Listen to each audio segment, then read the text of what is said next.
masculino que viene a su control de rutina. Se aprecia palidez, tiene mucosas. Su peso es de 2,400, de 2,400 kilos. Su desarrollo psicomotor son normales. Recibe pecho materno a demanda y 2 comidas al día. No ha presentado patología relevante ni ha tenido ningún proceso infeccioso. Al examen clínico solo palidez de mucosas y piel, sin otras alteraciones. En el laboratorio encontramos un hematocrito de 32, hemoglobina de 9,2, reticulocito 0,5, el volumen corpuscular medio de 23, hemoglobina corpuscular media de 23, volumen corpuscular medio de 76, plaquetas 319. Tiene una PES de 10 milímetros hora y leucocitos de 10.000. Lo más resaltante, segmentados de 62, linfocitos 40. Hasta aquí, ¿qué les impresiona? ¿Qué les llama la atención de ese laboratorio?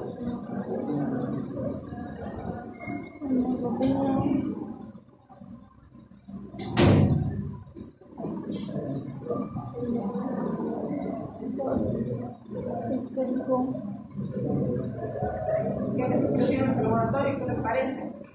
¿Normal? ¿Está alterado? ¿Cosas están alteradas?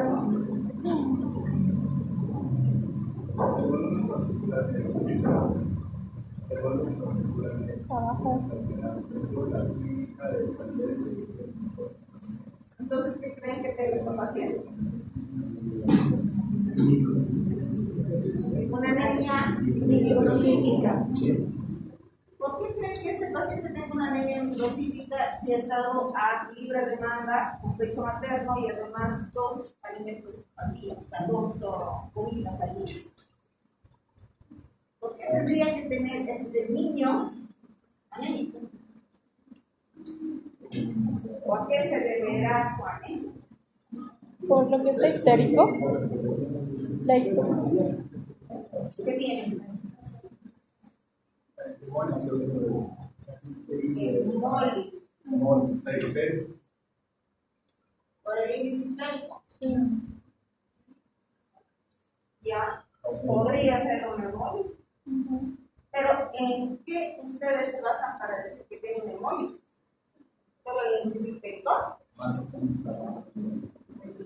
No tiene ictericia.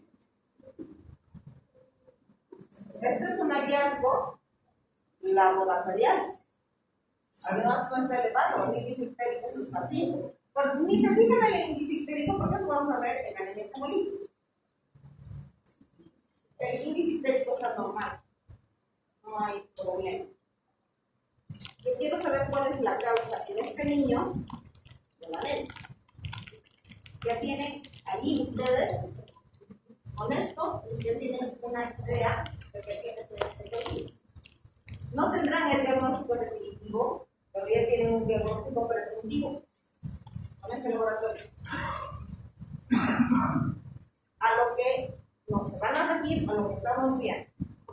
Anemias. No vean leucocitos porque no estamos en la clase de blancos, estamos en la clase de rojos.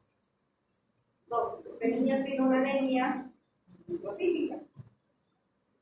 ¿A qué se debe o a qué se deberá que este niño tiene una anemia microcítica? Si tiene pecho libre demanda y 2 comidas al día para la edad que tiene.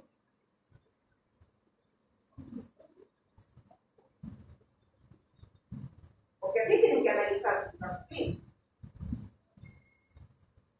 Podría ser por el valor de los reticulocitos, porque es una anemia recursiva de una reticulocito. ¿Qué te dicen los reticulocitos? ¿Están afectados? ¿Están bajos? Sí, el bajo sería un problema central o regenerativo. Una anemia regenerativa. ¿Es válido? Es muy válido. ¿Alguien? Por eso igual sería la anicocitosis, que es la diferenciación de tamaños de los anicocitosis moderada. Sí, una anicocitosis moderada, anicocitosis, hay hipocromía, hay policromatofilia. Después vamos a ver ese tema en el siguiente capítulo. ¿Qué ¿Qué diagnóstico en realidad tiene este niño? Tiene anemia, pero ¿cuál es el apellido de esta anemia? ¿Por qué ferropénica?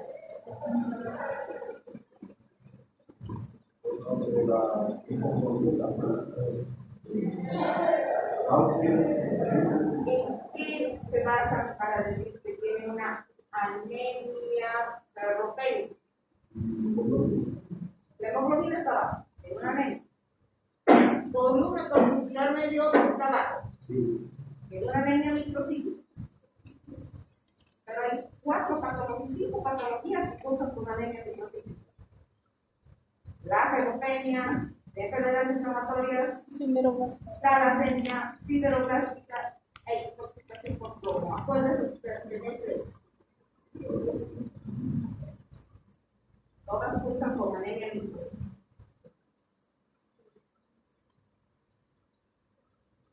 Porque si me ponen en su examen anemia microcíclica, te voy a poner la mitad del valor de la respuesta.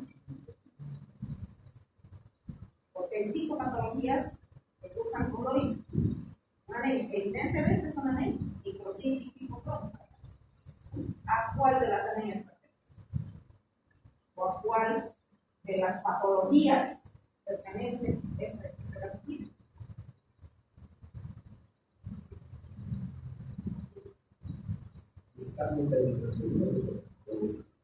En este caso no es la aspirina. ¿A quién más transferimos? Al hematólogo. ¿Por qué? Porque yo me estoy dando cuenta que ni siquiera han visto.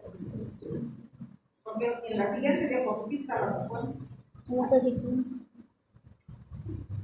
Ni siquiera han visto la clase. Ni se acuerdan de la clase anterior, porque la diapositiva estaba durmiendo. ¿Cómo hacen el diagnóstico diferencial? Con el valor de la coeficiente. Con el perfil de hierro. Eso es lo que les va a hacer el diagnóstico diferencial.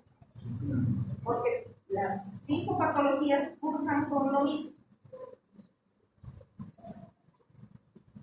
Entonces se le ha hecho un perfil de hierro a este niño y su hierro sérico, si se fijan los valores de referencia, está bajo. Su porcentaje de saturación está alto.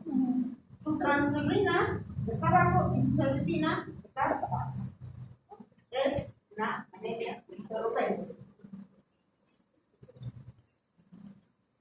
Vamos a ver la siguiente patología que cursa con una microcitosis. Vamos a ver las anemias de enfermedades crónicas. Remontándonos a lo que es la fisiología del metabolismo del hierro.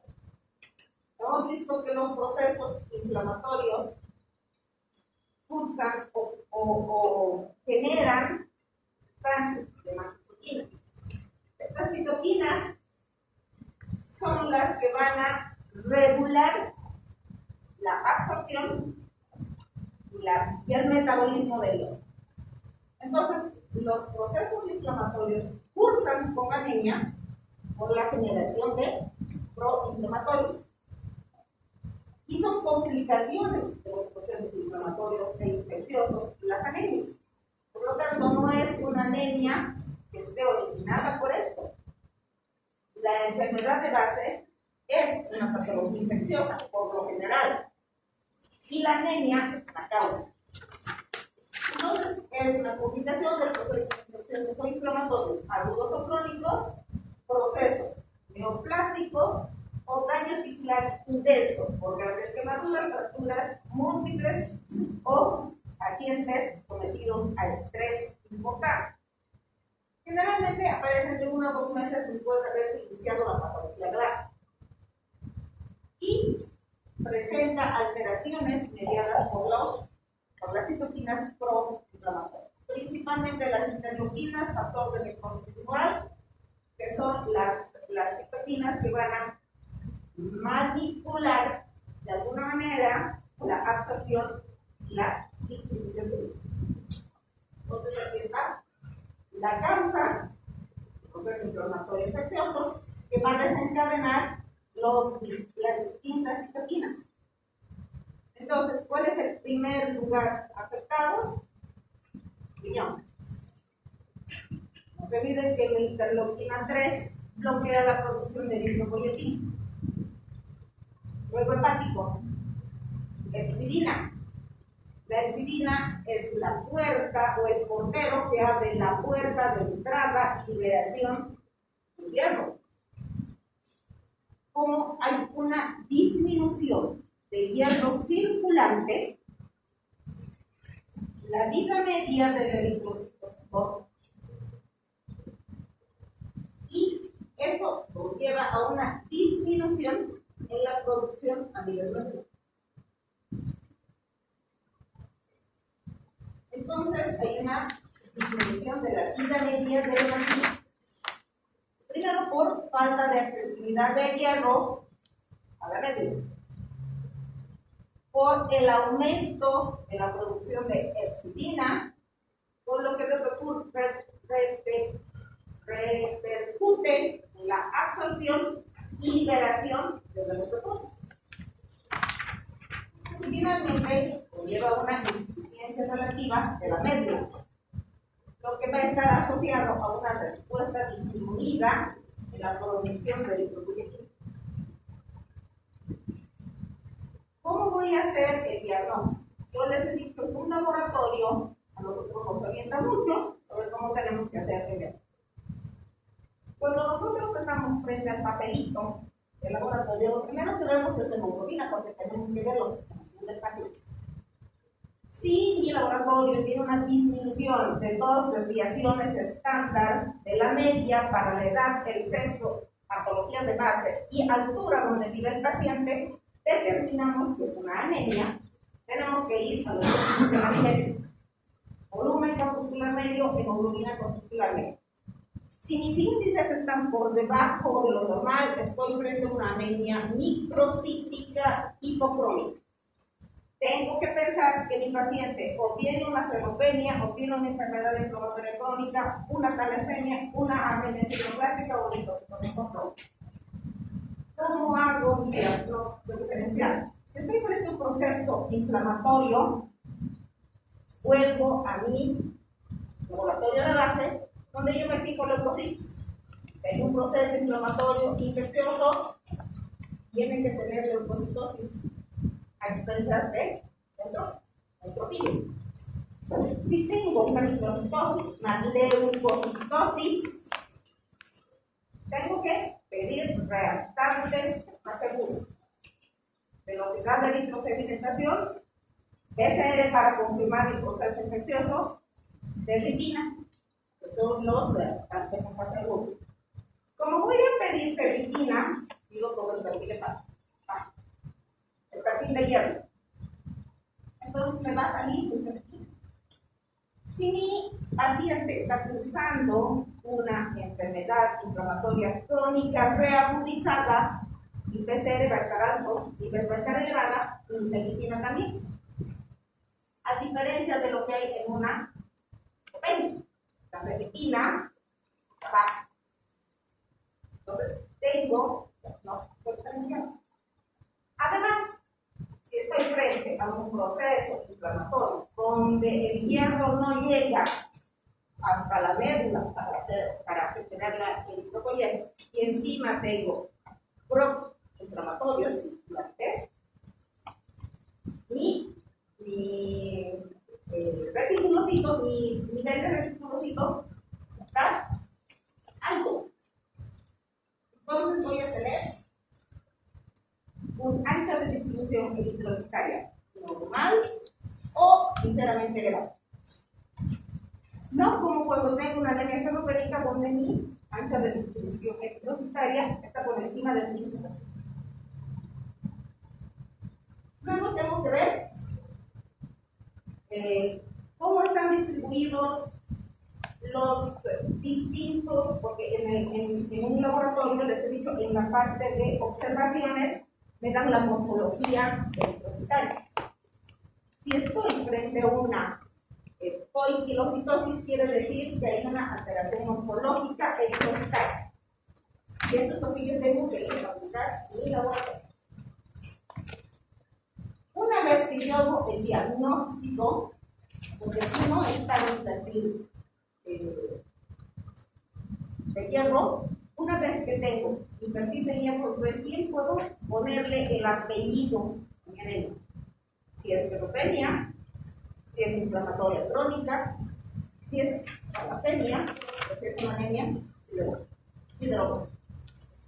Si yo llego a la conclusión de que es un proceso infeccioso, mi tratamiento se basa en bloquear el proceso infeccioso, dar medicación para que mi paciente tenga los niveles de proinflamatorios normales.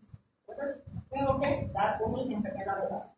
Esto generalmente van a ver en pacientes de la tercera edad, que tienen artritis reumatoidea, que tienen lupus, tienen sarcoidosis, todo lo que es enfermedad autoinmune, propia de la tercera edad. Luego, tengo que ver si mi paciente va a necesitar hierro. Si tiene los depósitos bajos, se va a beneficiar de hierro. Si tiene los depósitos normales, el darle hierro le va a condicionar a una hemocromatosis por acumulación de hierro. Entonces, tengo que ver si mi paciente tiene niveles de depósitos normales o bajos. Si, por otra parte, mi paciente tiene una hemoglobina muy baja, tiene compromiso sistémico, vale decir, palpitaciones, tiene arritmia, tiene presencia de soplo, es cardiópata, este paciente no puede quedarse con sus 6 de hemoglobina. Tengo que transmitir a ese paciente para estabilizar, porque la causa tiene que ser tratada. Y si es un proceso infeccioso, eso remite en 3 o 4 días, no remite inmediatamente. Si es una patología autoinmune, toma más tiempo en remitir. Por lo tanto, tengo que ver si mi paciente va a requerir eritropoyetina, le voy a dar eritropoyetina. Si mi paciente va a requerir una transfusión sanguínea, lo voy a transfundir. Si mi paciente requiere de hierro, le voy a dar hierro. Lo más importante, enfermedades. Tratar la enfermedad. Para eso tiene que llegar al diagnóstico. Porque en la enfermedad inflamatoria es una consecuencia, no es la base de la patología. ¿Cómo lo es en la ferropenia? Entonces aquí tenemos un caso clínico. Un paciente masculino de 55, portador de una insuficiencia renal crónica, ya les está dando muchas luces que es lo que tiene el paciente. Secundaria a una nefropatía diabética estadio 1. Tiene antecedente de hipertensión arterial, una diabetes en tratamiento, una dislipidemia, una hiperglicemia sintomática, proceso inflamatorio agudo sobre una patología de base. Tiene crisis gotosas ocasionales, tiene una insuficiencia cardíaca, grado 2, luego recibe tratamiento con furosemida, clorcaridona, propranolol. Además tiene limodipina, citaldetina, atorvastatina y alopurinol. Son todos esos tratamientos por una enfermedad condicionante. Entonces, si este paciente tiene una enfermedad de base, lo que tengo que hacer es controlar la enfermedad de base. A la exploración física, su presión arterial es 140 y 170, una frecuencia de 60 por minuto, está febril, peso 85, talla 160. 85 para 160 centímetros. Paciente obeso. Un índice de masa corporal de 33. Cabeza y cuello no presenta inmunización. La carótida tiene un ritmo regular, es simétrico. Tórax, pulmones con murmullo vesicular, en el que se puede auscultar trépidos respiratorios en ambas bases. A nivel del corazón hay una arritmia, hay una auscultación cardiológica, rítmico, soplo sistólico, que puede ser insuficiencia cardíaca de base. En el foco aórtico, en abdomen normal, miembros con pulsos periféricos ligeramente débiles y tiene edema perianeural. Entonces tiene edemas. Típico del paciente con insuficiencia renal y con insuficiencia cardíaca secundaria. En el hemograma encontramos hemoglobina de 9.1, hematocrito 28, volumen corpuscular medio 79, hemoglobina corpuscular media de 30, una concentración constante. Plaquetas 249.000 y el 204.700, neutrófilos 42 y el resto están dentro de lo normal. Bien, ¿no?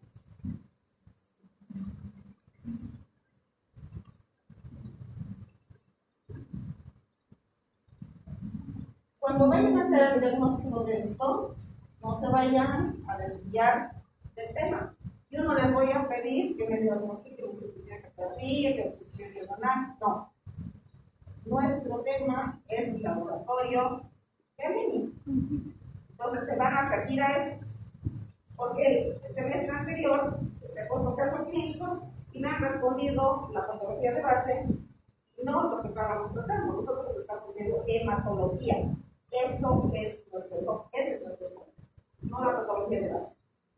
Pero el caso clínico les va a orientar a ustedes a tomar decisiones para completar diagnósticos. Entonces es una anemia microcítica crónica. Algo de aquí les orienta que tiene un proceso infeccioso. Los pacientes están normales. Los pacientes 4.700. Normal. No hay neutrofilia.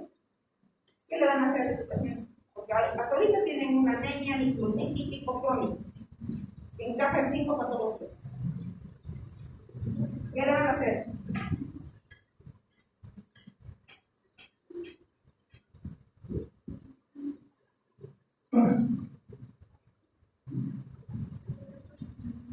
¿Qué van a hacer?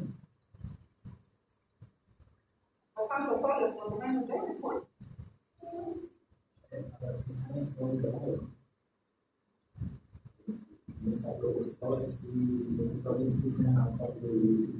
Pero ¿qué le van a hacer a este paciente? Con esto que tiene.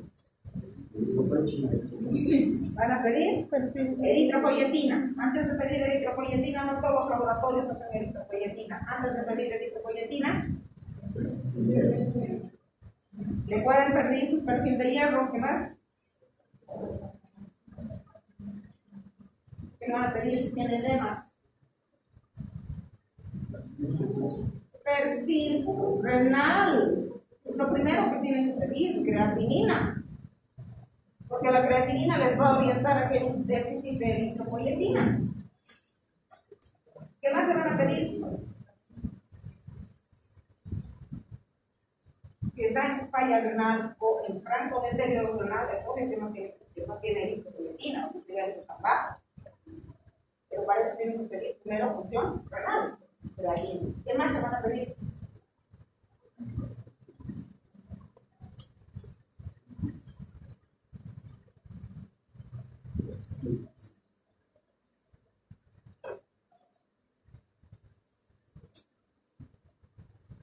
¿Qué más se van a pedir? Su perfil de hierro. ¿Qué más le van a pedir?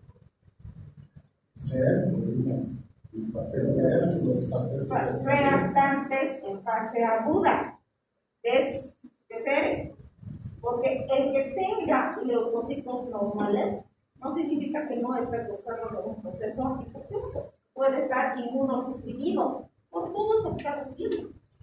Es un paciente multimedicado. Puede estar haciendo una inmunosupresión. ¿Qué más le van a pedir? Entonces, tenemos su química sanguínea, donde vemos una glucosa baja, su hemoglobina glucosilada está en el límite. ¿Para qué sirve la hemoglobina glucosilada? ¿Qué valora la glucosilada?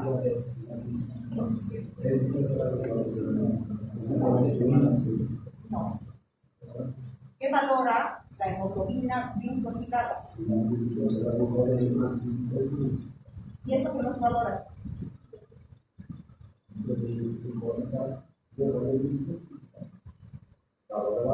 tabla es Con 139 de glicemia, su glucosa, su hemoglobina glucosilada debería estar disparada, pero no está. Está, digamos, en un límite relativo.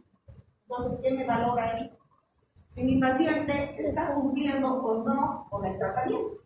Porque él puede venir tomando 2 tabletas de su hipoglicemiante, tener su glicemia normal, pero su glucosilada está disparada. Eso quiere decir que el paciente no está cumpliendo con el tratamiento. Pero eso no es el tema. Tenemos una creatinina de 1.94. Está con falla renal.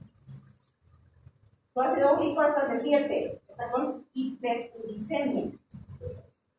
Su colesterol está elevado, sus triglicéridos están elevados, su LDH está baja, su LDL está bajo, quiere decir que este paciente no tiene una dieta rigurosa. Pero su perfil de hierro, que es lo que nos interesa, fíjense cómo está su hierro. No les he puesto aquí sus valores, su hierro sérico está bajo. Su ferritina está alta. Al tener una ferritina alta, descarto una ferropenia. Su hierro está bajo, ¿por qué?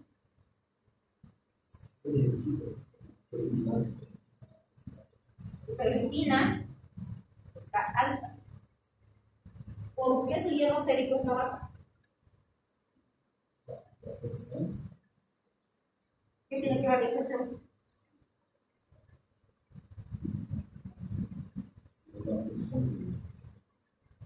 O aporte de hierro está bajo. Aporte de hierro. ¿De dónde sacamos la mayor concentración de hierro circulante? ¿Del aporte? No. No. Reciclaje. Reciclaje. ¿Por qué su hierro está bajo?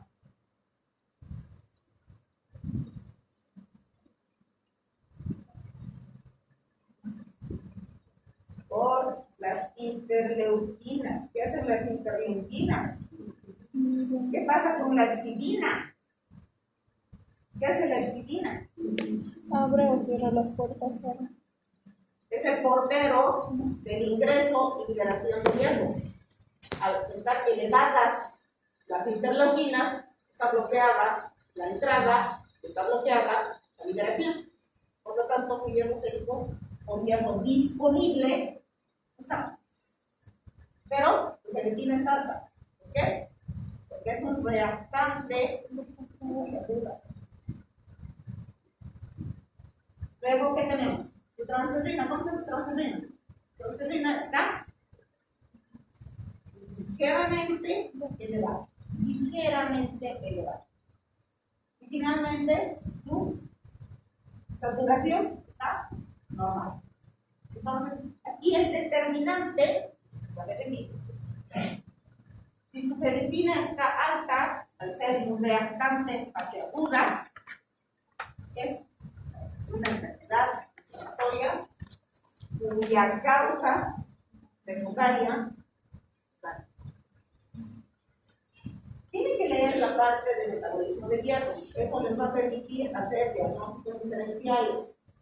Ustedes no entienden el metabolismo del hierro, difícilmente van a poder hacer diagnósticos diferenciales. No es una regla, pero son los datos más aproximados para hacer diagnósticos diferenciales. Vamos a hablar sobre la anemia sideroblástica, es la tercera causa de microcitosis. Esta anemia, por lo general, se debe a 2 circunstancias. Puede ser de origen genético o puede ser adquirido. Los adquiridos, por la anemia sideroblástica adquirida, generalmente se debe a fármacos o a tóxicos. Y la anemia sideroblástica de origen genético es por la delesión o la mutación de un gen ligado al cromosoma X. Este cursa con una sobrecarga de hierro intramitocondrial. ¿Qué será intramitocondrial?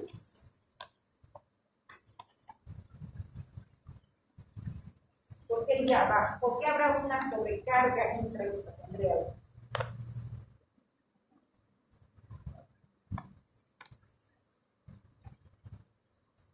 ¿Por qué hay sobrecarga intramitocondrial?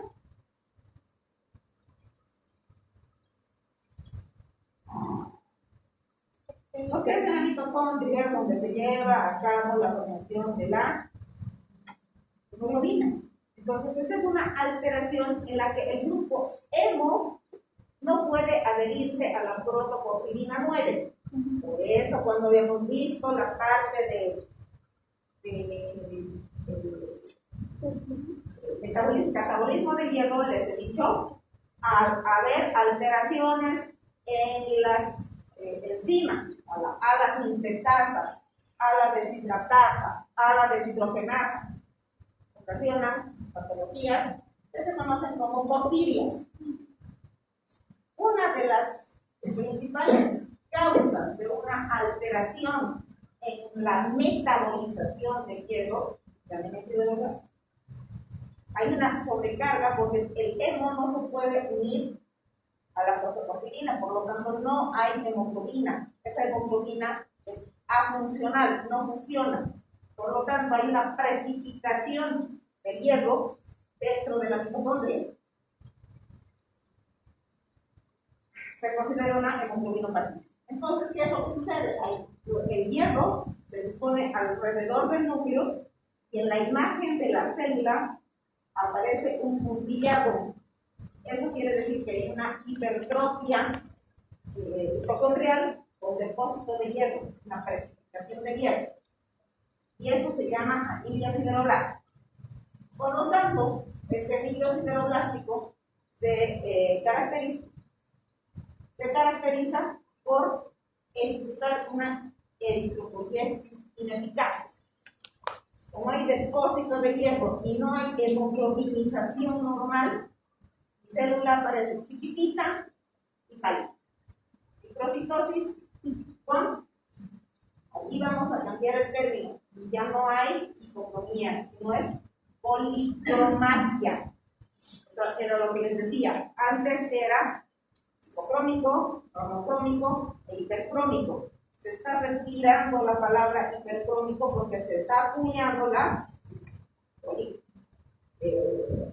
metacromía. Entonces, mi eritropoiesis, que normalmente es de 1 a 2%, se eleva. Por lo tanto, no hay producción de eritrocitos. Esto se debe a la mutación de la sintetasa 2 en la célula eritropoiesis. Esto, no se olviden que cuando ingresa, más bien cuando sale de la mitocondria como ácido gamma-aminolevulánico hacia el citoplasma, tiene la ayuda, el apoyo de la vitamina B6 para realizar esa reacción química. Por lo tanto, al no haber B6 o piridoxina, o haber un déficit de este elemento, las anemias se hacen mucho más evidentes. Además que cuando se administra B6 a una anemia sideroblástica, responde de manera efectiva. Y finalmente hay un aumento de la protoporfirina libre eritrocitasa. Entonces, aquí tenemos nuevamente al metabolismo de la hemoglobina. La glicina más la succinil coenzima A se unen, aquí está, bueno, aquí está la B6, se unen junto a la sintetasa para formar el ácido aminolevulánico. Entonces, al haber esta mutación acá, la no participación de la B6, esto no se puede llevar a cabo. Por lo tanto, no hay la conversión, es decir, la unión de la protoporfirina para la formación del grupo G. Todo esto se altera. Por lo tanto, esto que ustedes ven acá, que ven que se introcito punteado, se llama sideroblasto. Y en anillo, porque los depósitos de las mitocondrias sobrecargadas de hierro se disponen alrededor. Eso se llama anillo sideroblasto. Entonces, no hay captación de hierro por eritroblasto. Además, tiene una disminución de la formación de los receptores de superficie para la transferrina. Ustedes saben que los eritroblastos necesitan receptores de superficie para captar el hierro. Por lo tanto, hay una sobrecarga muscular de hierro. Hay unos sideroblastos en anillo, una eritropoiesis sideroblásica aumentada, aumenta la absorción intestinal de hierro y todo se va al macrófago, donde comienza la sobrecarga. Y finalmente, eso desemboca la hemocromatosis. Les decía, es hereditaria o puede ser adquirida y las progresivas. Las hereditarias generalmente es una deleción de un gen del cromosoma X o puede ser esporádico, una alteración esporádica que puede aparecer de nuevo, o un síndrome de Pearson, que es un estado intermedio donde el paciente vive, pero requiere de tratamiento sostenido. Luego, la adquirida generalmente es la que, cuando yo trato mi anemia y esta es refractaria, es pura de la serie O. Generalmente esta se acompaña de alteraciones de las otras líneas, principalmente leucocita. Y la anemia refractaria con sideroblastos en anillo, que es el que me da el llanto. Las reversibles, el alcoholismo por una alteración en la función hepática. Fármacos, principalmente los antituberculosos y el clorafenicol. El clorafenicol ya ha sido retirado del mercado, se utiliza para determinado tipo de infecciones. Y déficit de cobre por toxicidad del zinc. Les decía, cuando uno ingiere los alimentos con alto contenido de hierro, este hierro va a ingresar a la célula histérica por una enzima. Esta enzima también va a ser un receptor de superficie. Este receptor de superficie también va a ser afín por otros cationes: calcio, zinc, cobre, magnesio. Entonces, cuando yo doy a mi paciente alimentos con alto contenido en zinc, voy a bloquear la absorción de hierro y voy a bloquear la absorción de cromo. Entonces, esto va a conducir a un aumento de la absorción de zinc. Este zinc va a bloquear el receptor de superficie y va a impedir el ingreso de los otros cationes. ¿Cómo vemos a nosotros a nuestro paciente? Primero, con un síndrome anémico, que puede ser moderado o grave, dependiendo del tiempo que tardemos en hacer el diagnóstico. Ustedes se fijan, este paciente está café, porque les decía, a nivel de los tejidos hay un depósito importante de hierro, por lo tanto tiene ese aspecto de estar pronunciado. Y finalmente hay una hepatomegalia. Esto es lo que sucede en una anemia sideroblástica, a diferencia de lo que sucede con una leucopenia. Los reticulocitos están aumentados, por obvias razones. La hemoglobina está disminuida. Mi ancho de distribución eritrocitaria está elevado. Mi hierro sérico está aumentado, a diferencia de la ferropénica, está disminuida. La capacidad de fijación puede estar normal o ligeramente disminuida. No es una regla. La saturación está aumentada. Mi ferritina está aumentada, a diferencia de la ferropenia, está disminuida. Y mi hierro en médula está aumentado, a diferencia de mi ferropenia, que tiene el hierro sérico bajo. Entonces, ese es el diagnóstico diferencial. Además, yo tengo que encontrar mis sideroblastos en anillo o mis cuerpos de Pappenheimer. Los cuerpos de Pappenheimer son depósitos de hierro periféricos en algunas células eritrocitarias. Aquí está mi cuerpo de Pappenheimer. Entonces, les decía, hay una policromatofilia. Se refiere a eso. El eritrocito está intensamente teñido, pero tiene también no solamente el aumento del tinte, sino tiene en diferentes sectores una disminución de la función. Es decir, tiene varios colores, por eso se llama poquito más. Y aquí está el sideroblasto.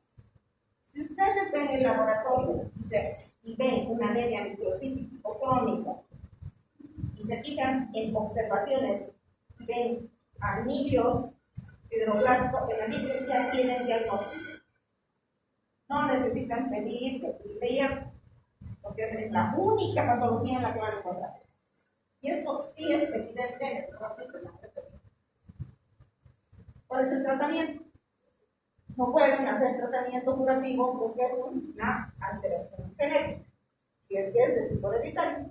Pero si es adquirido, lo que tienen que hacer es retirar el medicamento que está ocasionando, el tóxico que está ocasionando anemia sideroblástica. Puede ser el plomo, puede ser el cloranfenicol, puede ser los antimusculosos. Una vez que retiran, quitan de 6, de 12, es decir, complejo B, mejoran el cuerpo. Pero si es una lesión genética, lo único que tienen que hacer es mantener el estado general del paciente. Si el paciente eventualmente necesita quelación, para que la haga su paciente, no se olviden que tiene sobrecarga de hierro. O sea, no le pueden dar, no le pueden producir este paciente. Tienen que quelar al paciente. Eliminar lo más que puedan esa sobrecarga de hierro. Entonces, tenemos la sideroblástica hereditaria a la que nosotros podemos dar complejo B o piridoxina pura de 50 a 200 por día, y a veces también la asociación con el ácido fólico puede ayudar de cierta forma. Luego, frente a una anemia sideroblástica idiopática refractaria, pues ustedes transfunden para aumentar su hemocromatosis. Pero si su paciente corre riesgo vital porque tiene una hemoglobina de 4, de 3, que está clínicamente comprometido, si no tiene otros protectivos de base, sí se puede transfundir. Pero cuidado con la sobrecarga. Y la razón secundaria de esos fármacos solo retiran el medicamento o mejor. Y esto también puede ayudar un poquitito a la administración de enfermedad. Entonces tenemos un caso aquí, paciente femenina de 60 que tiene el antecedente de enfisema pulmonar, de 7 años de evolución, úlceras duodenales, de 4 años de evolución, recibe tratamiento con antiácidos, luego con antipulmónicos, presenta 39 de fiebre, de varios días, tos, expectoración, amarillenta, dolor pectoral, pecho, pérdida de apetito, pérdida de peso no cuantificado. El paciente tiene todo y no les dice nada. Al examen físico, palidez de mucosas. Luego tenemos estertores en base pulmonar derecha, frecuencia cardíaca de 80, y una presión de 180. ¡Wow! Yo me he equivocado. 160, 180, 60. Oh, no importa la presión arterial. Esto es lo que nos interesa.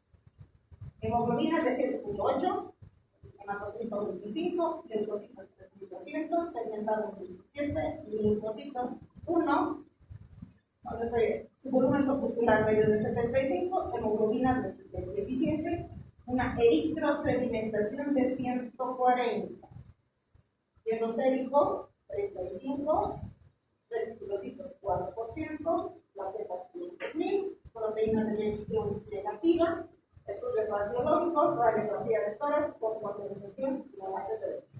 ¿Qué le van a hacer?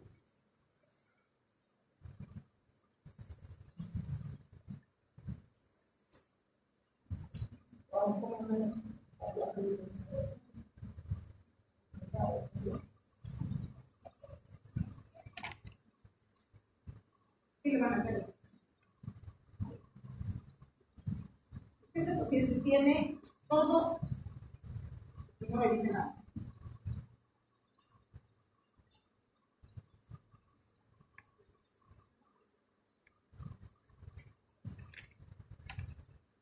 ¿Qué les llama la atención ahí?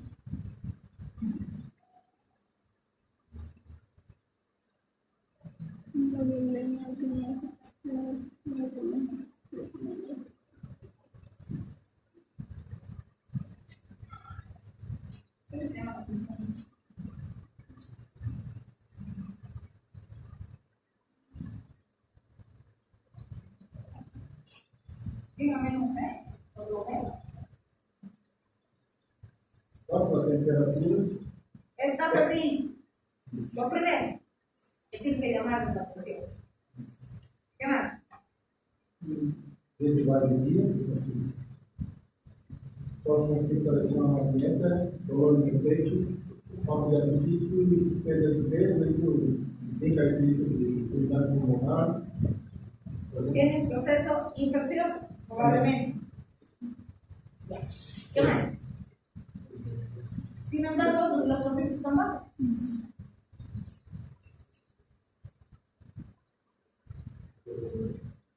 Velocidad de precipitación está alta. Algo. 140. Un indicador de casamento. Lo normal es de 20. 140 está altísimo. Entonces, tienen dos indicativos de que podría ser proceso inflamatorio agudo por su pez, por su temperatura. ¿Qué más?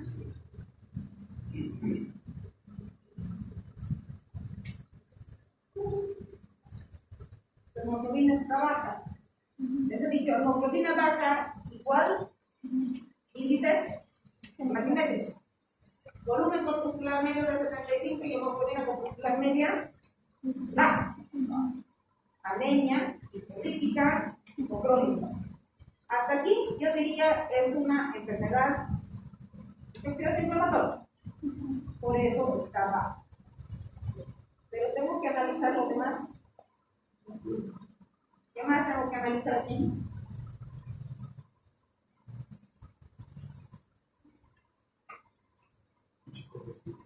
Las plaquetas.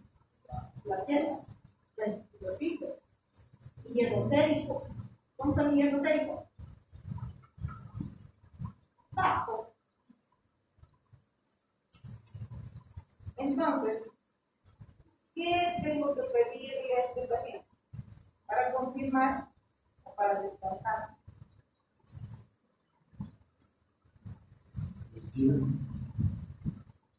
Ferritina o perfil de hierro. Porque pedir nomás ferritina, ¿para qué? Si pueden con la misma toma de muestra, pueden pedir todo el perfil de hierro, lo que les va a hacer diagnóstico diferencial. Entonces piden su perfil de hierro. Además, tienen que pedir el metrograma, es decir, su aspirado de médula. ¿Por qué? Plaquetas, leucocitos. Para este proceso infeccioso, sus leucocitos están bajos y sus plaquetas están altas. Entonces, eso quiere decir, hay algo en su médula. ¿Hay algún problema a nivel medular? Si solamente sería una anemia con leucocitos normales y plaquetas normales, yo digo, este paciente tiene una enfermedad inflamatoria. Porque lo demás no se está alterando. Pero ¿quién se está alterando? Las plaquetas y los leucocitos. Entonces tengo que investigar. Luego, tengo que ver mi sistema megacalecítico, que está ligeramente deprimido. Mi sistema granulomoliético está íntegro, mi sistema eritropoyético con ligera megaloblastosis. Entonces, pido un tinte especial para buscar qué cosa.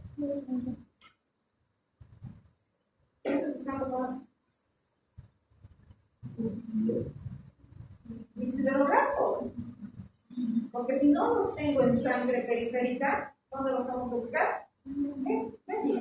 Porque el problema es una falta de hemoglobinización por una alteración a nivel medular.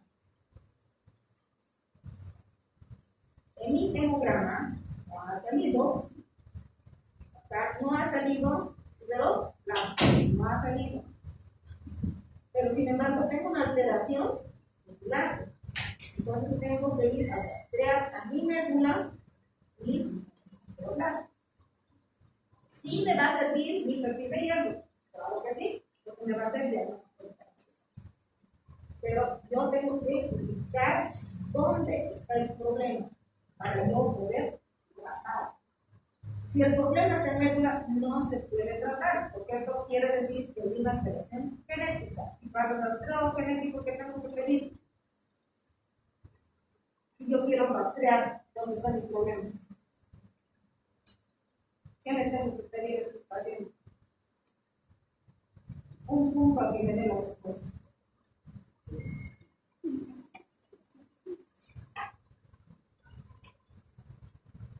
¿Qué hago cuando lo estoy médico?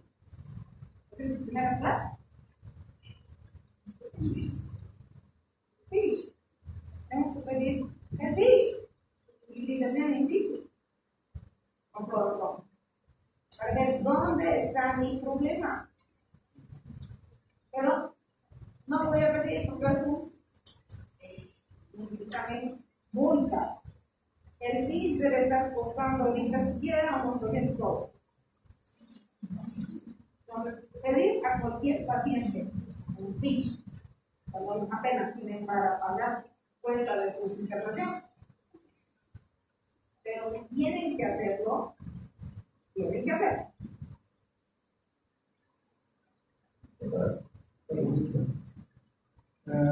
¿Cuál es uno más? ¿Qué sería bien la proteína de Best-Jones? La proteína de Best-Jones es un marcador tumoral. Nosotros rastreamos la proteína para determinar si el paciente está cursando o no con mieloma múltiple. ¿Por qué? Porque es una alteración de las células plasmáticas. Esto lo vamos a ver en la parte de blancos. No se preocupen, por eso les decía, no le den tanta importancia a los blancos, porque eso lo vamos a tratar en la parte de leucocitos. La proteína de Best-Jones es una proteína que se elimina por orina, que nosotros tenemos que analizarla para que nos determine si hay o no hay mieloma múltiple. Porque al tener este paciente con este problema pulmonar, nosotros lo primero que pensamos es una alteración de las células plasmáticas. Entonces, esa parte no la vamos a detallar todo, pero vamos a ver en los Entonces, para nosotros es determinar nuestra anemia. Su examen, su primer parcial, es de anemias. No se vayan a los leucocitos, no se vayan a las plaquetas, es anemia. Pero si hay una alteración, tanto leucocitaria y plaquetaria, en su laboratorio, su diagnóstico tiene que orientarse a pedir otros exámenes, no hacer tratamientos.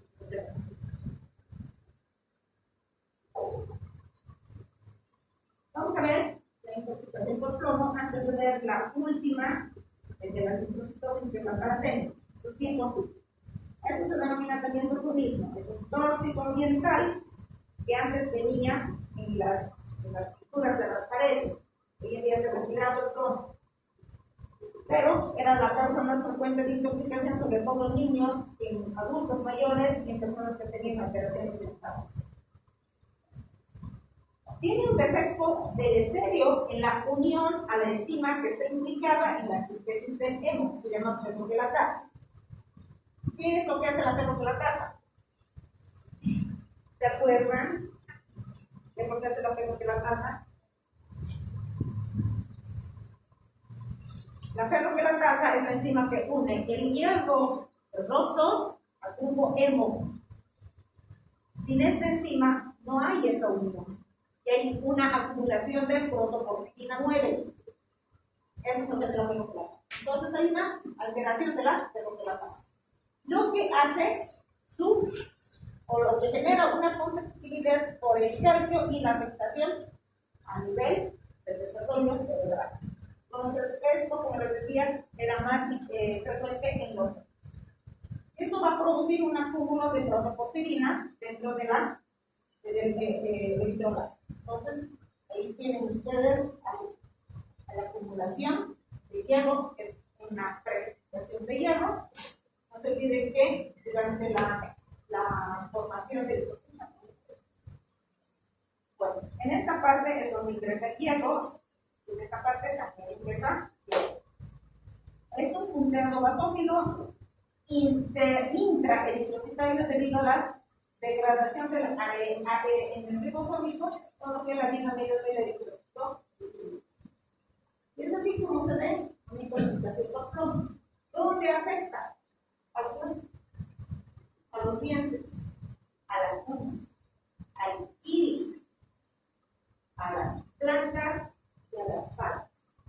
y alguna vez ocasiona un vómito verdoso. No se ve mucho hoy en día, salvo aquellas familias que viven cerca de las minas, donde hay ciertos minerales, o aquellas personas que trabajan con minerales, que deben en ese cuerpo. Entonces, este es el depósito. Esta es la típica facies de un niño con sarcoma. Dientes, lengua, rostro, piel, es típica del sarcoma. Lo que afecta principalmente a nivel del sistema nervioso central. Hay alteraciones cognitivas, comportamientos ocasionalmente paranoicos, pero pueden ser irreversibles. Luego, los que van a derivar del edema cerebral, porque pueden producir edema cerebral, cefalea, letargo, convulsiones y todo. Cuando hay una toxicidad aguda, por lo general, es una exposición respiratoria, donde vamos a ver lo que les decía, todos vamos a ver una disminución de la ventilación pulmonar, vamos a presenciar el vómito verdoso, eso que les decía. Una intoxicación crónica, que es la más, es decir, se presenta con mayor frecuencia que la aguda, tiene más manifestaciones multisistémicas, no solamente afecta a los pulmones, afecta a todos los otros órganos, principalmente la piel. Y el tratamiento, quelantes. Existen dos tipos de quelantes. En nuestro medio tenemos solamente el primero que ven acá arriba, que se llama EPA, calcio, que nosotros utilizamos, nosotros no, lo utilizan mucho como un anticoagulante en los laboratoristas. Y ese es el que se utiliza más para hacer quelación. El tratamiento, principalmente las medidas preventivas, evitar la exposición a los tóxicos y, bueno, los quelantes, ¿no? Caso clínico, paciente masculino de 19 años de edad que acude con un cuadro de hipoxemia, náuseas, vómitos verdosos, esto ya les dan muchas luces, pérdida progresiva de peso y una anemia de 1 año de evolución. Ha tenido tratamientos para parásitos intestinales en repetidas oportunidades. Desde hace 3 semanas, astenia, adinamia, disminución progresiva de la fuerza muscular, de las 4 extremidades. Luego ha tenido una anemia persistente, disminución de la pureza visual, constipación, vértigo y presencia de parestesis, que es el adormecimiento de miembros de manos y de pies. Luego, al examen físico, extremidades atróficas, con flexión permanente de los dedos de la mano y parecía en tiene antecedentes de una herida por escopeta en la cadera izquierda, sin lesión ósea, vascular o nerviosa, como sin extracción de las izquierdas. Tiene una hemoglobina de 7.2, hemocentrismos de 2 de 21.5, volumen corpuscular medio de 73 y una hemoglobina de corpuscular medio de 24. Hasta aquí no les dice nada su caso clínico. Pero sin embargo se le ha pedido como célico a este paciente. ¿Por qué se le habrá pedido como célico? ¿Por las esquilas? Por las esquilas. Por las esquilas. Entonces, su plomo está aumentado, su orina está un poco aumentada. Luego tenemos el puntero basófilo, que no es tanto pneumónico, pero sí nos orienta sobre su posible salud. Es el diagnóstico, ¿no? Y por último, las hemoglobinopatías. Las hemoglobinopatías, que es lo último de leucocitosis, se relacionan con las anormalidades en la síntesis de hemoglobina. Puede deberse a una alteración estructural o una alteración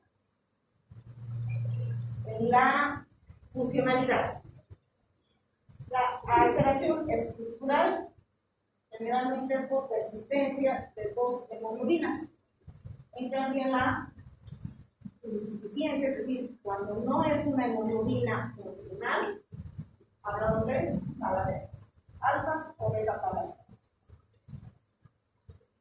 Entonces, ¿qué es la hemoglobinopatía? Les decía que durante la formación de la hemoglobina existe el codón y el anticodón que tiene que ser complementario. Esto forma un aminoácido. En este caso, la vitamina. Pero cuando hay una alteración en uno de los aminoácidos, la proteína formada o el aminoácido formado es diferente. Ustedes saben que la proteína está formada por varios aminoácidos en distintas posiciones. Y si una de estas es reemplazada, la proteína está funcional. Por lo tanto, si es una proteína estructural, va a ir a afectar la morfología del eritrocito. En este caso, la glutamina es reemplazada por la valine. Por lo tanto, cuando el eritrocito pasa por los capilares más pequeños, se deforma. Y cuando atraviesa esa superficie, no puede volver a tomar su estructura. Por lo tanto, queda alterado. Esto se llama eritrocito en pos. Es denominada también drepanocitosis o anemia falciforme. Es la forma más frecuente de hemoglobinopatía en nuestro medio. Es autosómico dominante, lo que quiere decir que es una alteración genética. Y la base se sostiene en la alteración, no alteración, sino en el reemplazo de un aminoácido. Esto es lo que sucede para que un paciente haga la enfermedad. Tenemos a dos personas, a un afectado padre portador y no afectada padre portador. Ambos son portadores del gen. Tienen la descendencia distribuida en el 25% no afectado y no portado, 50% no afectado pero portador y un 25% que hace la enfermedad. Esa es la probabilidad. Entonces, aquel paciente hace la enfermedad, pues vamos a determinar. Generalmente se hace el diagnóstico en la primera infancia, por ser una alteración genética. Entonces, nosotros tenemos tres fases. La fase patente, en el que vamos a ver el síndrome hemolítico moderado. Es decir, hay una anemia hemolítica, pero que no compromete la vida del paciente. Es una anemia moderada y se la puede controlar. Pero sí virus y PET esclerosis. En la fase aguda, ya la anemia es mucho más importante. Tiene mayor compromiso clínico y el problema con las crisis no oclusivas. ¿Por qué? Porque al tener deformación del eritrocito generalmente se encajan, como se dice acá, se encajan dentro de las intersecciones de los vasos que ahí hacen wow. Y finalmente, la fase es la crisis. Nosotros vamos a tener una necrosis. ¿Por qué? Porque ya ha habido obstrucción de algún segmento del vaso comprometido. Luego vamos a ver las complicaciones, todas las complicaciones que conducen a trombos, a formación de trombos, básicamente. Y vamos a ver principalmente en la insuficiencia renal, en la insuficiencia cardíaca, porque esto va a afectar principalmente a los vasos más pequeños, a los vasos del endógeno. Entonces, ¿qué hacemos con el paciente? Primero, vamos a ver icteria. El paciente va a estar amarillito porque hay una hemólisis. Y luego vamos a ver la esplenomegalia. Esas dos características nos tienen que hacer sospechar de que el paciente, junto con una anemia moderada, puede estar causando una alteración en la formación de la hemoglobina.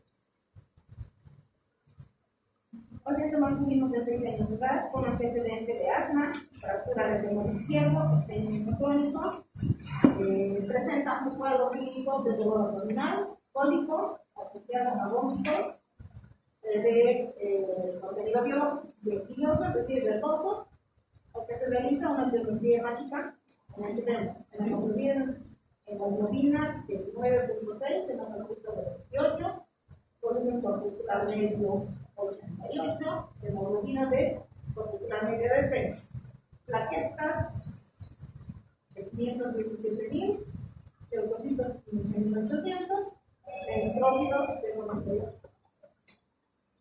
Luego tenemos una glucosa ligeramente elevada, una LDH terriblemente elevada, una GOT elevada, una GPC ligeramente elevada porque esto es 135, es decir,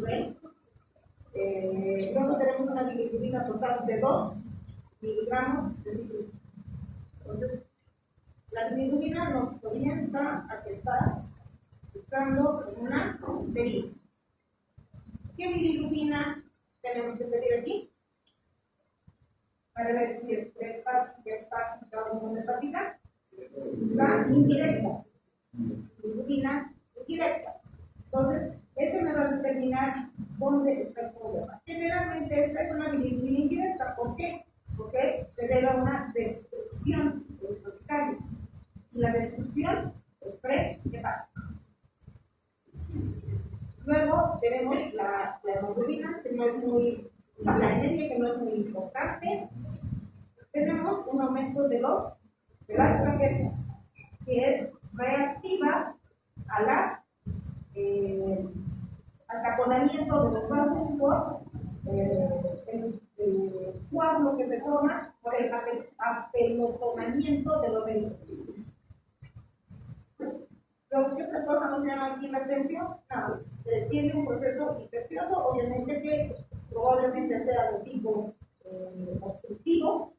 Esta obstrucción, con toda la clínica, probablemente es a nivel hepático. Entonces puede ser una obstrucción biliar, por eso el paciente está histérico por la destrucción, por la hemólisis, aumenta sus pericias. Entonces, más o menos así es como hay que analizar al paciente. Entonces, ¿qué es lo que nosotros tenemos que hacer que nos va a dar el diagnóstico? Propios de sangre periférica. Porque, si se fijan, aquí no tenemos datos de que sea una anemia drepanocyte. No hay ningún dato. Lo único que nos hace diagnóstico es la presencia de los drepanocitos. Entonces, mi frotis es el que me va a hacer en esto. Preguntas, dudas.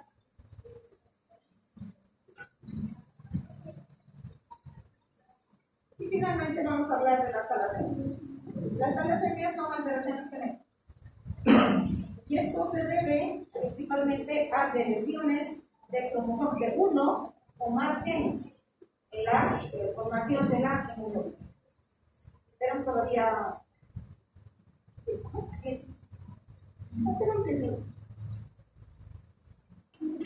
La hemoglobina tiene estructuralmente dos estructuras, para la redundancia. Una que es proteica y una que es no proteica. Ya hemos visto la parte no proteica. Ahora nos corresponde ver la parte proteica.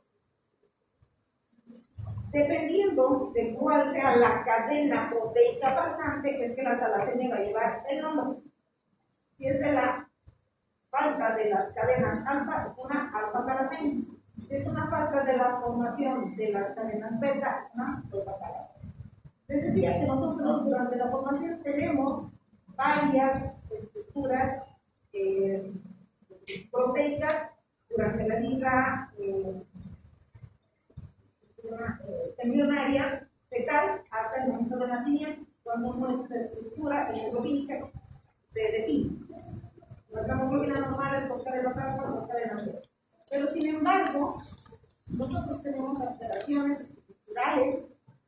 de lesiones génicas o genéticas. Nuestra hemoglobina normal, dos alfa, dos beta. La hemoglobina A2 es 2 alfa, 2 gamma. Y la hemoglobina fetal también tiene alteraciones. La hemoglobina S tiene lesiones, la hemoglobina C, la hemoglobina fetal, la hemoglobina H. Cuando ustedes se fijan, son de lesiones de uno o de ambas cadenas de hemoglobina. Y depende de cuál es la cadena faltante para la expresión de la patología. Por ejemplo, acá, ustedes se fijan, este es el genotipo. El genotipo es la configuración genética. En cambio, el fenotipo es lo que nosotros vemos en el paciente, la estructuración morfológica de la patología. Ustedes se fijan acá, hay un solo gen que está faltando dentro de la cadena. Entonces, esta es la velocidad de un solo gen. Esto no tiene repercusión clínica, porque las otras tres compensan. Si ustedes se fijan acá, hay dos genes faltantes. Y la clínica es muy leve. Puede ser un hallazgo casual en el laboratorio. Y el paciente llega hasta la vida. Pero cuando ya es un par de genes en la misma cadena, ya hay una alteración importante. Por lo tanto, el paciente ya tiene clínica, ya necesita tratamiento. O cuando solamente es un gen que se permanece y faltan tres. Entonces, ya la clínica es importante. Cuando faltan los cuatro, pues eso ya es incompatible con la vida. Entonces, esto cuando estamos hablando de las cadenas. Y esto generalmente se presenta como de lesión del brazo corto con cromosoma 3. Aquí una vez acá la seña, la alteración está en el cromosoma 11, a diferencia de la alteración. Y tenemos, acá, por ejemplo, tenemos ambos genes que constituyen la cadena. Entonces, el paciente es normal. Acá hay la ausencia de un gen. Entonces, esto es una talasemia menor, lo cual permite que el paciente llegue hasta la vida adulta con poca sintomatología. En cambio, cuando hay ausencia de ambos genes, de la talasemia mayor, esto ya tiene muchas complicaciones, ya necesita transfusiones frecuentes y muchas veces el paciente no llega ni a la adolescencia. ¿Cuál es la fisiopatología de la talasemia? Aquí ya me han